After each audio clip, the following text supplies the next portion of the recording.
Hello guys! Magandang buhay, panibagong araw, panibagong ulam na naman ang iisipin. Kaya tara, samahan niyo na naman po akong magluto.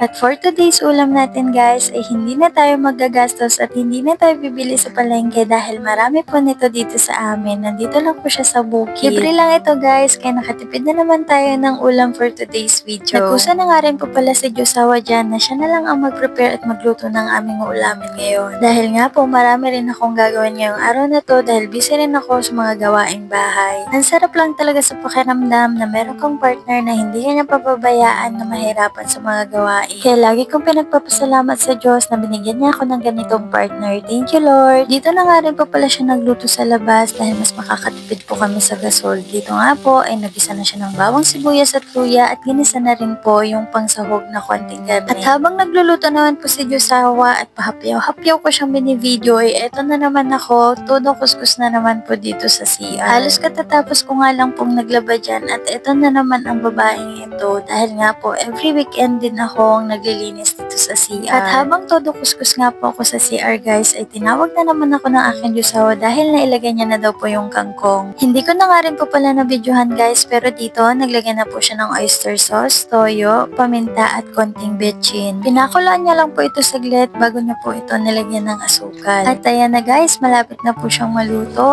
Kwento ko nga lang pala sa inyo guys na ang tawag dito ng anak ko ay Coco Martin. Dahil nga turo ng kanyang papa na favorite daw ito ni Coco Martin dahil sa endorsement ni Coco Martin sa oyster sauce. Kaya nga kapag nagre-request siya ng ganitong ulam guys sa kanyang papa ay lagi niyang sinasabi na yung favorite ni Coco Martin. At madalas talaga natatawa na lang ako sa kanila. O siya, ang dami ko na pong sinasabi. Eto na, naka-prepare na, kakain na tayo. Thank you Lord sa pagkain. Kain po tayo. Adobong kangkong for today's ulam.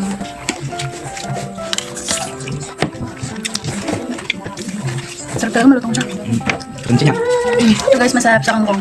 Natanggalan namin ng ibang dahon. Yung favorite talaga namin sa kangkong.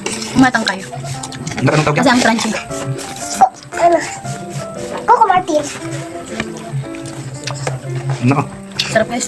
Simple nga adobo pero mapaparami ka ng kain. Ano yan? Sabi ko, Ano? Mama, I love you. Papa, I love you.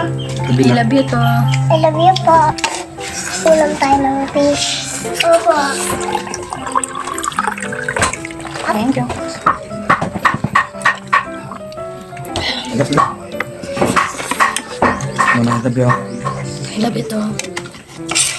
Natakam kasi ako yung kakong nakana mo kanina. Ba't ang lalaki nito? Sabi ko yung ang gaganda ng matangkay niya. Tataba. Sarap nito. Sabi ko. Ayos ka pa? Guys. Magsa-second batch tayo ng kanin. Dahil nagugutom pa ako. Sarap ng ulam kasi. So ayun lang. Thank you for watching. Bye!